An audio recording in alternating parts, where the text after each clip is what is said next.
venons à l'église, tu le feras, mais tu le feras très mal. Très mal. Et ce qui détruit beaucoup le chrétien aujourd'hui, ce ne sont pas les démons, ce n'est pas l'évolution de la société, mais c'est tout simplement le manque de connaissance. Alléluia. Alléluia. Tout est rattaché à la connaissance. Même la foi, elle est rattachée à la connaissance. Parce que la Bible dit que la foi vient de ce que l'on entend, qui nous vient de la parole de Christ. C'est la connaissance qui apporte en nous la foi. La Bible nous rend témoignage d'un miracle spectaculaire de la femme à la perte de sang qui avait souffert pendant 12 années. Et la Bible nous dit qu'un jour, ayant entendu parler de Jésus, elle se dit en elle-même: si je réussis à toucher le bord de son vêtement, je serai comment? Guéri. C'est-à-dire que la foi de cette femme-là n'a pas apparu du jour au lendemain, mais elle a été produite sur la base de la connaissance qu'elle avait entendue. Et cette connaissance a créé en elle des résolutions qui ont pu déclencher dans sa vie le miracle. Alléluia. Amen. Ce matin, je vais enseigner sur un point très capital, un point qui est très controversé aujourd'hui dans l'Église, dans le corps de Christ. Je pense que c'est l'un des éléments que le diable combat le plus de nos jours. C'est l'un des éléments le plus mécompris et c'est aussi l'un des éléments qui empêche parfois nos vies d'être épanouies. Vous savez, prier est une bonne chose. La prière résout tous nos problèmes. Mais la prière, elle est efficace lorsqu'elle est faite selon les normes de Dieu. Alléluia. Parce qu'une prière sans connaissance est aussi une perte de temps. Qu'est-ce que tu racontes, Pasteur Emma? Amen. La Bible déclare, vous priez, vous ne recevez pas parce que vous demandez mal. C'est-à-dire que le simple fait de mal demander peut faire en sorte aussi que ta prière soit annulée. Alléluia. Ce matin, je vais parler de 4 choses. C'est le thème de ce matin. Je l'ai intitulé le pain, la nourriture, alléluia, amen, la multiplication et la justice. Je répète, le pain, la nourriture, la multiplication et la justice. Alléluia. Amen. À première vue, à entendre ces 4 choses n'ont aucun lien en commun. Alléluia. Dites avec moi le pain, la nourriture, la multiplication et la justice. Alléluia. Pasteur Maralbert va nous faire la lecture dans le livre de Ésaïe, chapitre 55, à partir du verset 10, juste après Maman Cécilia, 2 Corinthiens, chapitre 9, à partir du verset 10. Et pour ceux qui ont leur Bible, nous sommes dans Ésaïe 55, 10. Pour ceux qui ne l'ont pas, suivez-nous attentivement. Le Seigneur veut nous enseigner. Je vais aller doucement, doucement, et je vais toucher point par point. Le désir de mon cœur est que quelqu'un puisse encore être connecté à Dieu ce matin et comprenne la volonté du Seigneur dans ta vie. Ésaïe 55, verset 10. Verset 10. Je lis le Seigneur. Amen. Comme la pluie et la neige descendent des cieux, comme la pluie et la neige descendent des cieux, et n'y retournent pas sans avoir arrosé, et n'y retourne pas sans avoir arrosé, féconder la terre, et fait germer les plantes, et fait germer les plantes, sans avoir donné de la semence sans avoir donné de la sémence au sémeur, et du pain à celui qui mange. Et du pain à celui qui mange. Alléluia. Dites avec moi, sans avoir donné la sémence au sémeur et du pain à celui qui mange. 2 Corinthiens chapitre 9 à partir du verset 10. Nous quittons l'Ancien Testament et cette fois-ci directement dans le Nouveau Testament, dans les Épîtres aux Corinthiens écrits par l'apôtre Paul, le chapitre 9 à partir du verset 10. Celui qui fournit de la semence au semeur. Celui qui fournit de la sémence au semeur. Et du pain pour sa nourriture. Et du pain pour sa nourriture. Vous fournira et vous multipliera la semence. Vous fournira et vous multipliera la sémence. Et il augmentera le fruit de votre Et justice. il augmentera le fruit de votre justice. Alléluia. On va répéter ça tous ensemble. Celui qui fournit la sémence au semeur. Alléluia. Et du pain. Là, on trouve déjà le pain. Et de la nourriture. On trouve ensuite quoi? La nourriture. Alléluia. Continue. Vous fournira et vous multipliera la semence. Vous fournira et il fera quoi? Multipliera la sémence. Là, on trouve la multiplication. Continue, maman Cécilia. Et il augmentera les fruits de Il ne s'arrête pas là. Et il augmentera quoi? Les fruits de votre justice. C'est fort. Alléluia. C'est fort. Le texte que nous venons de lire est une révélation qui nous est apportée par l'apôtre Paul. Et ici, l'apôtre Paul s'était inspiré des paroles que le prophète Ésaïe avait annoncées déjà dans l'Ancien Testament. Et bien aimé, pour bien comprendre ces paroles qui est un mystère de toute notre vie chrétienne, de notre foi, de notre vie, il nous est important d'abord de comprendre qui est l'apôtre Paul. Et bien plus encore, le contexte dans lequel il a annoncé ces choses-là. L'apôtre Paul était un disciple de Jésus-Christ très différent des autres. Parce que tous les autres disciples, au départ, ils étaient 12. Jésus les avait minutieusement choisis l'un à l'autre. Lui, il n'a pas connu Jésus quand il était sur la terre. Il s'est converti des années après. Le Seigneur Jésus s'était révélé à l'apôtre Paul tandis qu'il était sur la route de Damas, où il était en train de se rendre dans le but de persécuter l'Église. Jésus va lui apparaître. Et à partir de cet instant, Pierre a consacré le reste de sa vie à servir la cause de l'Évangile. L'apôtre Paul a parcouru des pays et des pays, des kilomètres et des kilomètres. Certains exégètes de la parole de Dieu évaluent à peu près à près de 1800 voire 2000 kilomètres à pied que l'apôtre Paul a parcouru, où il a bâti des églises, des églises, des églises, des églises. D'abord en Asie mineure, après il est parti en Grèce, et partout là où il passait de ville en ville, il était en train de bâtir des églises. L'apôtre Paul a emmené un message qui était différent de tous les autres disciples. Tandis que tous les autres disciples se sont concentrés à nous enseigner, à nous révéler ce que Jésus-Christ avait fait comme œuvre sur la terre, d'autres nous ont rapporté les paroles que Jésus-Christ avait dites. Lui, l'apôtre Paul, il a fait autre chose. Il est venu nous expliquer le mystère caché de toutes les paroles que Jésus-Christ avait dites. Et il a fait bien plus. Il a fait comme une continuité du message de Jésus. C'est-à-dire qu'il est venu dire ce que Jésus devait dire, mais qu'il n'a pas eu le temps de dire. Vous savez, il y a des paroles de l'apôtre Paul. Parfois, quand je lis ça, je dis, ce monsieur-là, il était gonflé.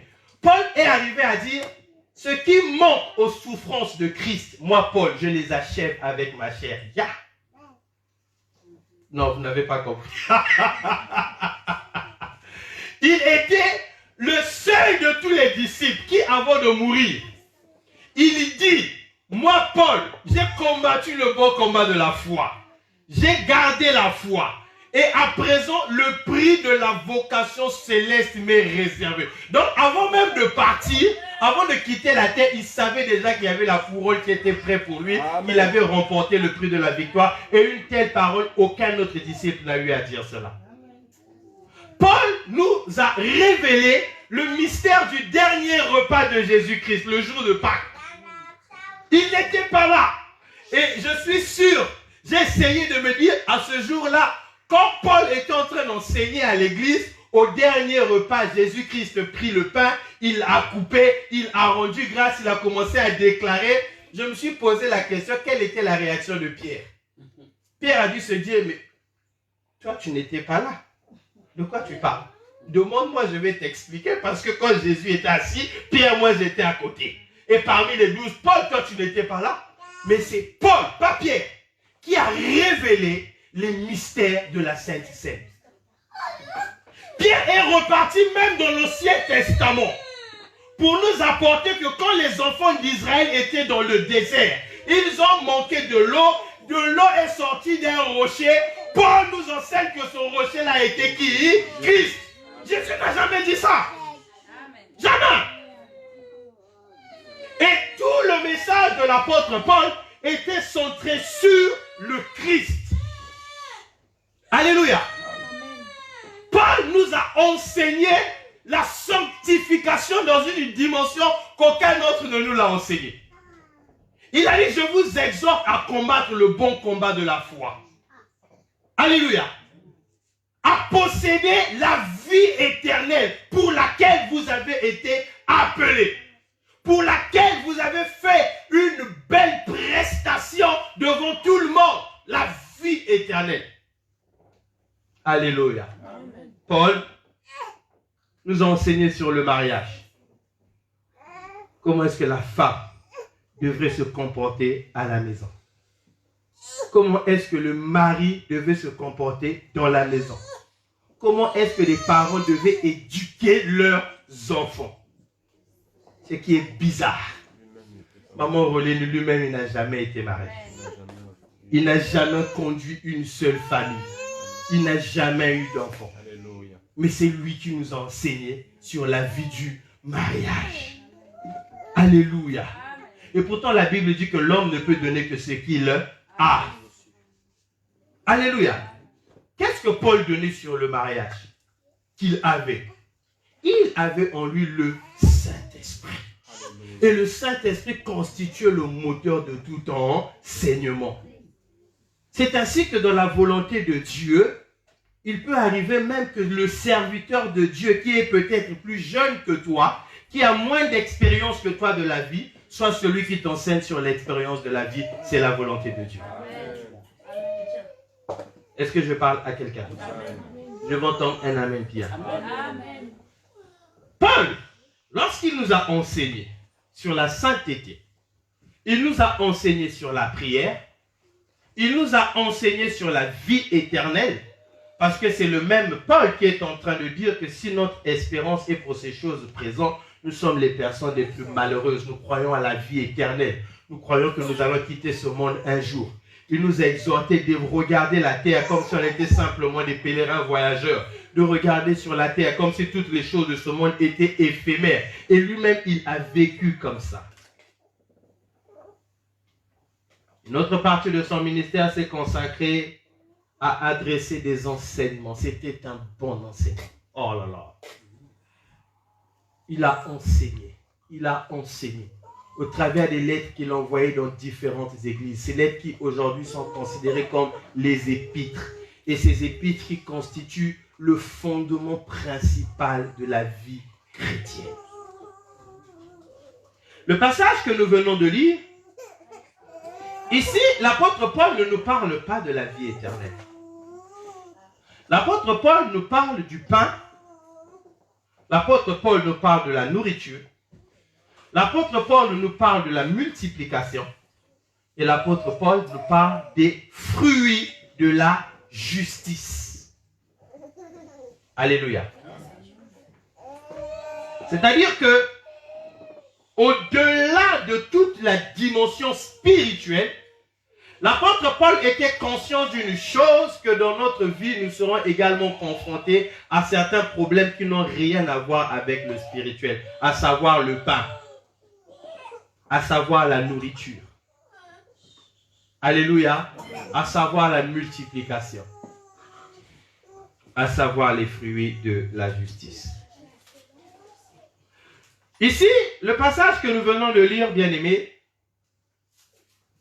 il dit « Celui qui fournit la sémence au sémeur vous multipliera. » Alléluia. Non, il vous accordera de la nourriture et il multipliera votre sémence et il augmentera le fruit de votre justice. Les 4 choses que nous sommes en train de voir ici, à savoir les fruits de la justice, qui est d'un ordre totalement spirituel. Ici, la multiplication, la nourriture, le pain, toutes ces choses, l'apôtre Paul est en train de les rattacher à la semence. Suivez-moi bien, s'il vous plaît. Alléluia. Ce verset ici nous présente 3 acteurs. 3 acteurs qui agissent sur 4 choses distinctes. Le premier acteur que nous voyons qui nous présente ce passage, c'est la semence. Dites avec moi la semence. C'est quoi exactement la semence dont Paul est en train de parler ici? La semence dont Paul parle ici, c'est notre argent. Suivez-moi bien, s'il vous plaît. Alléluia. Notre argent qui nous appartient. Ça peut être le fruit de ton travail. Ça peut être le fruit de tes économies. Ça peut être ce qui te permet de vivre. Ce qui te donne de la dignité. Ce qui fait de toi une personne respectable. Ton argent. Ici, l'expression que l'apôtre Paul est en train d'utiliser lorsqu'il parle de ton argent à toi, il dit que c'est une semence. Le deuxième acteur dont la parole de Dieu est en train de nous parler ici, c'est celui qui fournit la semence, c'est-à-dire Dieu lui-même. Alléluia. Amen. Alléluia. Et ensuite, il dit une chose, il parle donc du pain, de la nourriture, de la multiplication et des fruits de la justice. Le pain, c'est quoi? Le pain, c'est tout ce qui te permet de vivre. Alléluia. Tout ce qui te permet de vivre. La Bible dit que l'homme ne vivra pas de pain seulement. Ça veut dire que ce qui fait vivre l'homme, c'est quoi? Le pain. Alléluia. Tout ce que tu as besoin de vivre, c'est ce que l'on appelle le pain dans le langage de la parole de Dieu. Le pain, ça peut être ton travail. Parce que sans ton travail, difficile d'avoir une vie normale. Alléluia. Le pain, ça peut être aussi ta bonne santé. Parce que si tu n'es pas en bonne santé, tu ne peux pas aller travailler. Le pain, c'est aussi la paix de ton cœur. Parce que si ton cœur n'est pas en paix aussi, rien ne peut se produire dans ta vie. Alléluia. Est-ce que je parle à quelqu'un? Le pain, c'est tout ce qui constitue l'équilibre de ta vie. Tout ce que tu as besoin pour subvenir à tes besoins, pour avoir une vie décente, c'est ce que la parole de Dieu est en train d'appeler ici par ton pain. Alléluia. Nous allons voir les versets qui vont le confirmer, qui vont réaffirmer et affirmer ce que je suis en train de dire. Ton pain. Ensuite, on nous parle de la nourriture. La nourriture, là, on ne va même pas compliquer. C'est ce que tu manges. Alléluia. Pour que tu ne crèves pas de faim, tu as besoin de nourriture. Alléluia. Tu as besoin de quoi te nourrir. Tu as besoin de quoi te vêtir. Ça peut même rentrer là-dedans. Alléluia. Ça peut même rentrer dans ton logement aussi si tu veux. Parce que là où tu dois vivre, il faudrait aussi que tu aies un logement décent. Il faudrait que tu aies une maison. Ça rentre aussi dans le cadre de la nourriture. Ensuite, on nous parle de la multiplication. La multiplication, c'est le fait que Dieu puisse multiplier ton pain et ta nourriture. Bien-aimé, écoute-moi bien. Quel que soit le degré de ta spiritualité, que tu montes ou que tu descends, tu arriveras à un moment où tu auras besoin de pain et de nourriture. D'ailleurs, de toutes les façons, ne soyons pas hypocrites. Lorsque le salut est déjà acquis dans nos vies, une grosse partie de nos prières consiste au pain et à la nourriture. Vous êtes d'accord avec moi? Est-ce que vous êtes d'accord avec moi? Amen. Qui prie là sans prier pour le pain et la nourriture? Qui lève la main, moi je veux le voir. Parce que même quand tu dis Seigneur, protège-moi que la pandémie ne me frappe pas, il y a le pain et la nourriture. Là, c'est matériel. Seigneur, donne-moi une bonne santé, c'est le pain et la nourriture. Seigneur, donne-moi un travail, c'est le pain et la nourriture. Seigneur, que j'ai une promotion dans mon travail, c'est le pain et la nourriture. Seigneur, que je réussisse dans mes études, c'est le pain et la nourriture. Donc, d'une manière ou d'une autre, que tu montes, que tu descendes, la foi, la prière, ta marche chrétienne sera confrontée au pain et à la nourriture. Maintenant, ce pain et cette nourriture, le Seigneur est en train de nous parler d'une multiplication. C'est-à-dire que si au départ, il y en avait 2 dans ta vie, le Seigneur doit multiplier de 2 à ce que ça passe à 4, de 4 que ça passe à 16, de 16 que ça passe à 36, alléluia, de 36 que ça passe à 74, que le Seigneur puisse multiplier ton pain et ta nourriture. Alléluia. Maintenant, au lieu que ce message s'arrête là, ça quitte donc la dimension du pain et de la nourriture. La Bible dit ensuite que Dieu puisse augmenter le fruit de ta justice. Là, ça, maintenant spirituel, ça n'a rien à voir. Ça n'a rien à voir. Ici, le Seigneur parle maintenant d'une augmentation du fruit de justice. C'est quoi le fruit de la justice? Alléluia. Amen. Alléluia.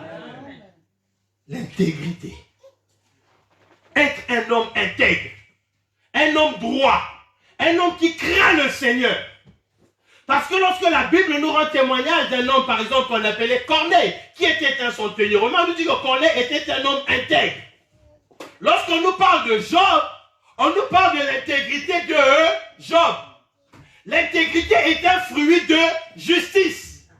La joie est aussi un fruit de justice. C'est-à-dire que ici, maintenant, c'est un caractère spirituel que chacun de nous doit revêtir. Lorsqu'on parle de la spiritualité, du regard de Dieu dans nos vies, le Seigneur regarde et admire les fruits de notre justice. Amen. Alléluia. Amen. Maintenant, ce qui est bizarre ici, pasteur Marie-Albert, la Bible nous dit, Dieu fournit la sémence au semeur. Après qu'il lui fournit la sémence au semeur, qu'est-ce que Dieu fait? Il lui donne le pain, il lui donne la nourriture, il multiplie cela et il regarde le fruit de la justice qui est spirituel, il augmente le fruit de la justice. Alléluia. Amen. Ce qui est mystérieux dans ce passage, c'est que la Bible est en train de nous dire que Dieu fournit la sémence au semeur. Souvenez-vous, la sémence c'est quoi? Notre argent. Alléluia. Amen.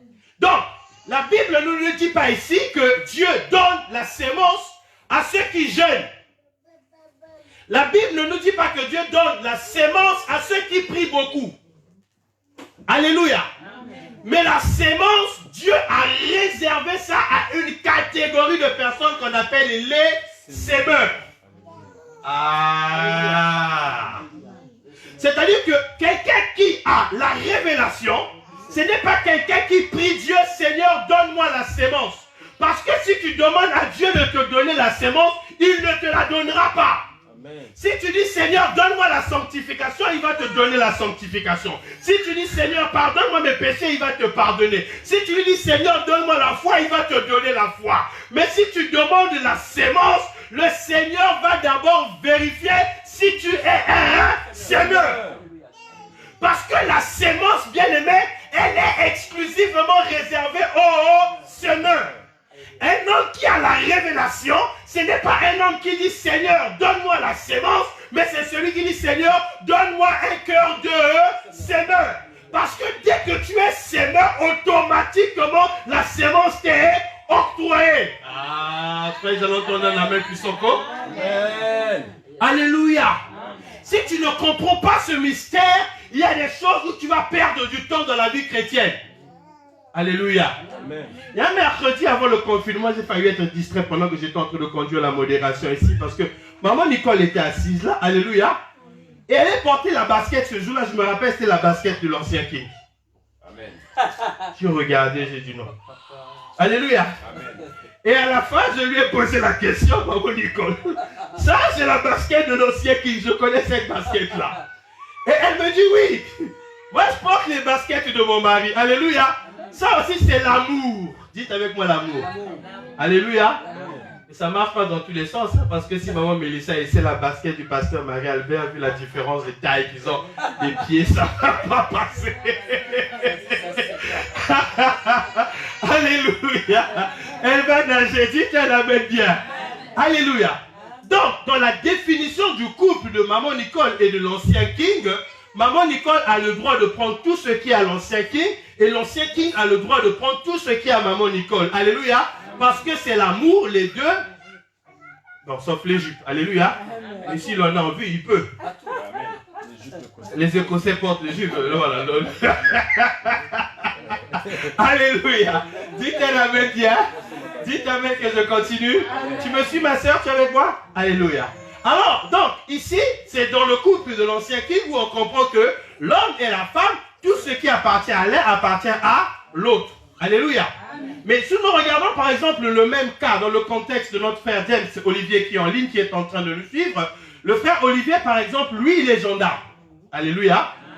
Et le frère Olivier aujourd'hui, s'il se marie et que la femme qui est avec lui, malheureusement ne peut pas se permettre de faire ce qu'est fait maman Nicole. Alléluia. Parce que quel que soit le degré que maman James Olivier aura, elle ne pourra jamais se permettre de porter la tenue militaire de son mari. Est-ce que je parle à quelqu'un? Pourquoi? Parce que ne peut porter cette tenue militaire que la personne qui a été mandatée par l'État pour revêtir cette tenue-là. Et c'est la même chose avec Dieu. Si tu demandes la sanctification, il donne. Tu demandes la santé, il donne. Mais par contre, la sémence, il faut avoir le mandat autorisé par Dieu pour que Dieu te révèle la sémence. C'est-à-dire que tu dois avoir un cœur de sémeur. De sémeur. Lorsque tu as le cœur de sémeur, lorsque tu connais que tu es un sémeur et que tu libères la sémence, à partir de ce moment, l'Éternel Dieu fournit quoi? La sémence. C'est-à-dire qu'il y a des choses dans la vie, bien aimée, il ne faut pas prier, il ne faut pas jeûner, il ne faut pas écouter les paroles des hommes de ce monde. Ils vont te conduire en enfer, tu ne seras jamais béni. Il faut que tu comprennes qu'avec mon Dieu, le fonctionnement m'enseigne une chose. Je dois être un sémeur afin que Dieu me fournisse la sémence. Lorsque tu as un cœur de sémence, Dieu pourra fidèlement à t'apporter la sémence.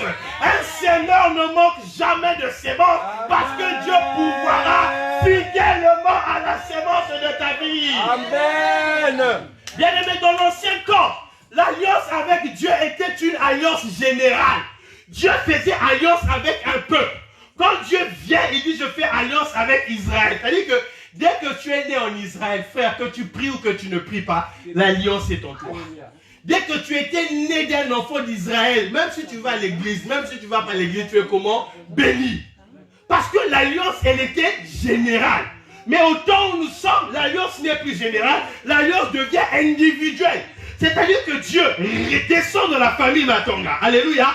Il regarde les enfants, les parents, le papa, les mamans, et Dieu conclut alliance individuellement. Amen. Avec l'ancien, individuellement. individuellement avec la diaconesse, individuellement avec la sœur, avec le frère. Ce n'est plus une question générale, mais ça devient comment? Individuel. Une dimension où chacun cherche son Dieu selon la disposition de son cœur. Alléluia. Est-ce que je parle à quelqu'un? Amen. Alléluia. Amen. Maman Rolly, tu dois être dans une dimension où toi tu cherches ton Dieu. Le diacre aussi cherche son Dieu. Tu dois être dans une dimension où si le diacre est sémeur, toi aussi tu dois être je n'ai pas osé dire ça parce qu'il est sémeuse.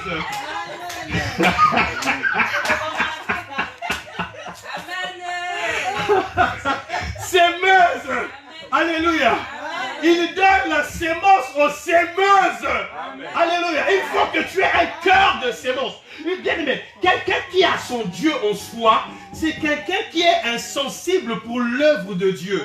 C'est-à-dire qu'il vit, mais sa vie fait partie également de l'œuvre de Dieu. C'est quelqu'un, lorsqu'il se lève le matin, il ne peut pas faire des programmes pour sa propre vie s'il n'a pas encore commencé à faire de programmes pour Dieu. Amen.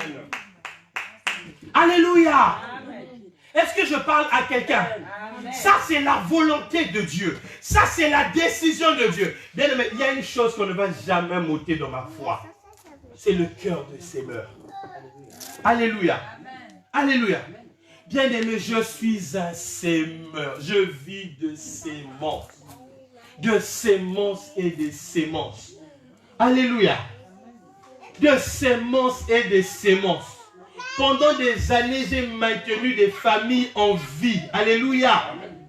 C'est-à-dire que c'est un frère à l'église, il est marié, il a une femme, il a des enfants, il ne sait pas comment vivre. En Afrique, les conditions sont bizarres. C'est-à-dire que eux, j'ai porté le fardeau. Votre loyer, pendant tant d'années, tous les mois, c'est moi qui vais le payer. C'est-à-dire qu'il y a une charge qui manque à l'église. Lorsqu'il faut que mon cœur se lève pour pouvoir apporter une vie de sémence. Alléluia. De sémence. Alléluia. Le premier terrain que nous avions acheté, moi et ma femme, de toute notre vie, où on avait le rêve de construire notre belle maison et d'aller habiter, on a pris le terrain, on allait semer ça à l'œuvre de Dieu. Alléluia. Alléluia. Bien aimé, quand tu as un cœur de sémeur, frère, même si tu gagnes le SMIC, tu auras une vie que les gens ne pourront jamais expliquer. Est-ce que je parle à quelqu'un? Alléluia. Frère, on t'a déjà dit que dans le lieu où tu es en train de travailler, que toi, en fait, ton travail, c'est une couverture. C'est du blanchiment d'argent. Tu fais quelque chose derrière toi, tu vois pas la grande par hasard. Alléluia. Parce qu'il y a une alliance qui se fait avec Dieu. Amen, pasteur. Amen. Quand Dieu multiplie la sémence, frère, ça fera en sorte que même ton voisin qui est à côté de toi gagne 1000 euros. Toi aussi tu gagnes 1000 euros. Mais tes 1000 euros sont semblables à 10 000 euros devant ces 1000 euros. Amen, pasteur. Quand tu as un cœur de sémeur, frère, il peut t'être... Ah! Bien sûr. Amen, amen. Je confirme. Jacques. Pasteur. Je confirme. Un jour à l'église, ça se passe à Brazzaville, à l'église du pasteur Bruno. On partait au culte, j'avais un problème dans ma voiture. Il y avait un joint qui était en train de fuir, je crois, au niveau de la culasse. Et j'ai fait faire un devis. On m'a donné le montant de ce qu'il fallait, ça me coûtait assez cher. Et donc ce jour-là, j'avais prévu, après le culte, je vais aller chez le mécano pour aller faire réparer la voiture. Parce que quand je roulais, il y a l'huile qui était en train de fuir. Et ça pouvait gaspiller le moteur. Et ça tombait parfois sur le tuyau d'échappement, ça sortait de la fumée. Alléluia. J'ai pris une enveloppe, pasteur Marie-Albert.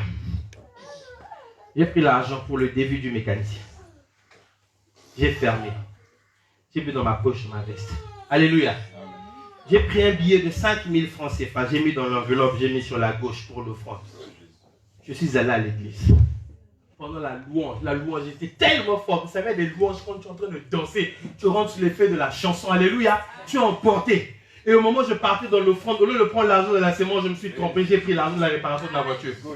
Je ne me suis même pas rendu compte que ça, c'était une enveloppe qui était volumineuse. Ça pesait. C'était de l'argent. Et c'est tout ce que j'avais prévu. C'est tout ce qui me restait. Et il était indispensable que ça soit fait. Et sur l'effet de la louange, je suis parti, j'ai déposé l'argent dans le panier. Je suis reparti danser. Alléluia, amen, amen, amen. Quand la parole est finie, quand tu as dit donner l'offrande, dans le moment de sortie, là, quand je regarde comme ça, là, frère.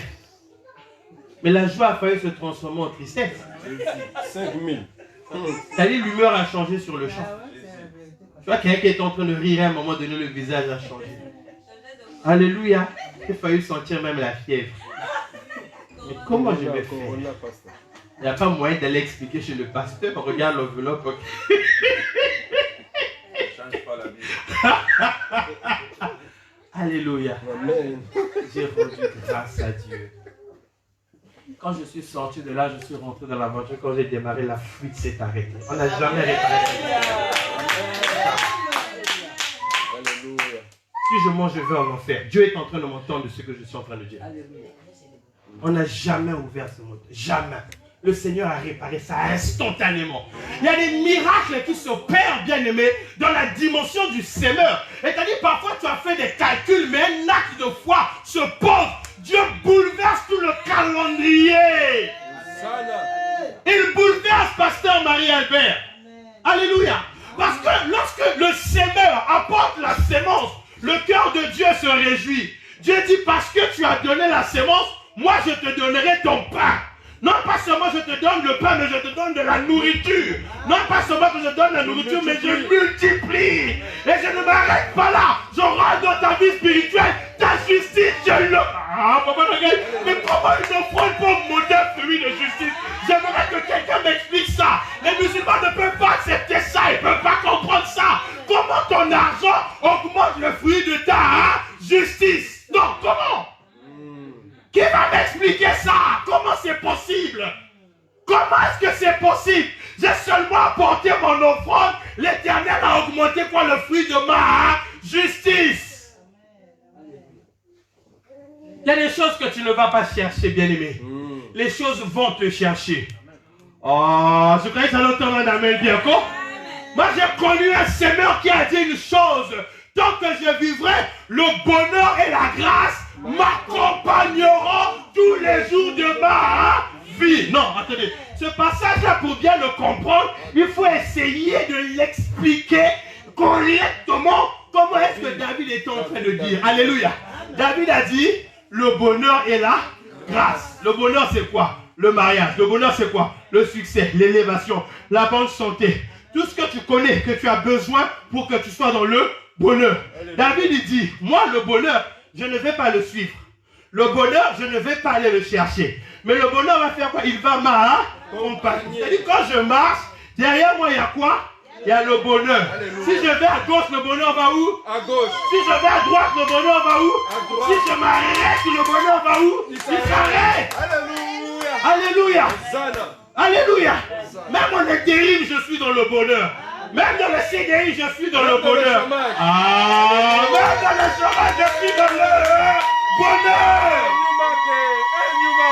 Parce que le bonheur doit te suivre, frère. Il doit t'accompagner. Il y a des choses dans ta vie, quand tu as un cœur de sémeur, tu ne les cherches plus. Ce sont les choses qui te cherchent. La Bible nous dit, c'est un amen, c'est un amen puissant. La dimension du spirituel qui est en train de s'opérer dans la dimension naturelle. La Bible dit qu'un jour les disciples sont allés pour pêcher. Ils ont pêché toute la nuit. Ils ont jeté les filets. Ils ont jeté les filets. Rien ne s'est fait. Mais quand Jésus a libéré une parole, il a dit jeter les filets. Avant que Pierre n'obéisse, Pierre lui fait constater d'abord, Seigneur, on a péché toute la nuit, sans rien pécher. Mais sur ta parole, parce que tu as parlé, je fais quoi? Je jette les filets. Alléluia. La même barque, les mêmes filets, dans la même mer, même endroit. La situation a changé. Là où il n'y avait pas les poissons ont fait quoi? Sont venus. En fait, en réalité, les poissons avaient des oreilles. Les poissons obéissent à la voix de Dieu. Alléluia. En réalité, il y avait un groupe de poissons qui s'étaient enfouis. Parce qu'ils avaient vu que non, celui-là, il n'a pas la grâce. Lui, il n'a pas la bénédiction, des poissons enfouis. Mais quand Jésus a parlé, il y a le chef des poissons, c'est un général poissonnier. Alléluia. Alléluia. Lui tient le sifflet, c'est lui qui donne le mot d'ordre aux poissons. Il a dit ici, la situation a changé. Quand je vais donner le coup de sifflet, tous les poissons de l'est à l'ouest, du nord au sud, allez tous vous jeter dans le filet parce que le maître a parlé. Quand Pierre a jeté le filet, le général poissonneur donnait le coup de sifflet, les poissons sont allés se jeter dans le... Quand tu es un semeur, tu reçois le mot d'ordre du Seigneur. La bénédiction recevra le coup de sifflet. Il va commencer à te suivre partout là où tu iras. Alléluia. Alléluia. Oh, je me rappelle d'un témoignage d'un frère dans cette église. Il a passé un moment, une période compliquée, un temps difficile. Je me rappelle bien quand on rentrait, maman Cécilia me disait même, ah, ça se voit que le frère, ça ne va pas. J'ai dit, t'inquiète pas, il est avec Dieu, il connaît ce qu'il fait. Il est resté stable, il est resté intègre, il est resté droit. Le jour où il est venu témoigner ici, la bien-aimée, c'était la pluie des CDI. Il a commencé à choisir, je choisis celui-là ou celui-là. Je vais à Lyon, je reste à Paris, je vais à Toulouse. Est-ce que je parle à quelqu'un? Il a choisi lui-même. Il y a une dimension quand le Seigneur va descendre, c'est toi qui vas choisir. Amen. Alléluia. Quand la bénédiction vient, tu dis non, pas celle-là, j'en veux pas. Je préfère celle-ci. Alléluia. Amen. Alléluia. Parce que la grâce est là. Le bonheur est là. La puissance de Dieu est là. La parole de Dieu, elle est oui, elle est amen. Elle doit s'accomplir dans le cœur qui croit au Seigneur. Dans le cœur qui marche avec la foi. Dans le cœur qui a cette confiance totale en Dieu. Je sais une chose, c'est que mon Dieu est vivant. Abraham avait le cœur du semeur. Il a semé ce qu'il avait de plus précieux à une dimension où Dieu est descendu. Dieu a dit à Abraham, parce que tu as semé ça, parce que tu as fait ça, je le jure par moi-même, parole de l'Éternel. Si j'étais là ce jour-là, j'allais dire, mais Seigneur, comment tu jures? Alors toi-même, tu as dit dans la Bible, ne jurez pas. Frère, là, la sémence pour mener Dieu dans une dimension, Dieu même a oublié ce qu'il avait dit. Amen, c'est vrai, pasteur. Dieu avait dit, ne jurez pas. Mais la bénédiction d'Abraham était tellement forte. Dieu a même oublié. Dieu a dit non, Abraham, parce que tu as fait, je le jure par parole de moi-même éternel, je te bénirai. Je rendrai ton nom grand, ton nom puissant. Toutes les nations de la terre seront bénies par toi. Il n'avait pas jeûné, il n'avait pas prié. Il avait fait quoi? Une semence. Une semence. Alléluia. Alléluia. Alléluia. Tu vas te mettre debout là où tu es. Et tu vas prier. Tu vas lui dire, Seigneur, donne-moi un cœur de semeur. Un cœur de semeur. Un cœur de semeur. Je veux semer dans